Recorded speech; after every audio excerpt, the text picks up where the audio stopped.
mga ka-friends, ako nga po pala si Shelby Bibi Piedrasita, BSBA1C, at ating tatalakayin ang prutas na bayabas.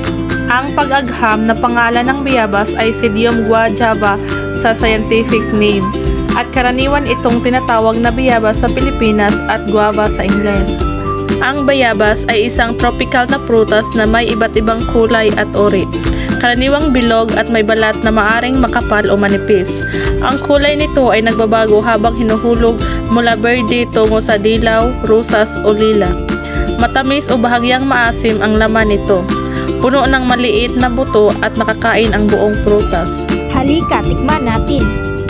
Ang bayabas ay mayaman sa bitamina C at A at ginagamit sa tradisyonal na gamot bilang antiseptiko para sa mga sugat, ulcer, infection sa bakterya at pagtatae. Ang pagtatanim at pagbibinta ng bayabas ay isang pinagkukunan ng kita para sa maraming magsasaka sa Pilipinas. Ginagamit din ito sa paggawa ng mga pagkain at inumin tulad ng juice, jams at chilies. Ang bayabas ay isang mahalagang bahagi ng kulturang Pilipino. Bakit nga ba mahalaga ang saribuhay ng Pilipinas? Mahalaga ang saribuhay ng Pilipinas dahil sa mayamang biodiversity nito na nagbibigay ng pagkain, gamot at suporta sa ekonomiya.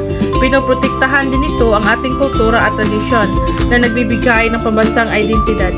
Sa huli, ang pag-alaga sa ating saribuhay ay pag-alaga sa kinabukasan ng bansa.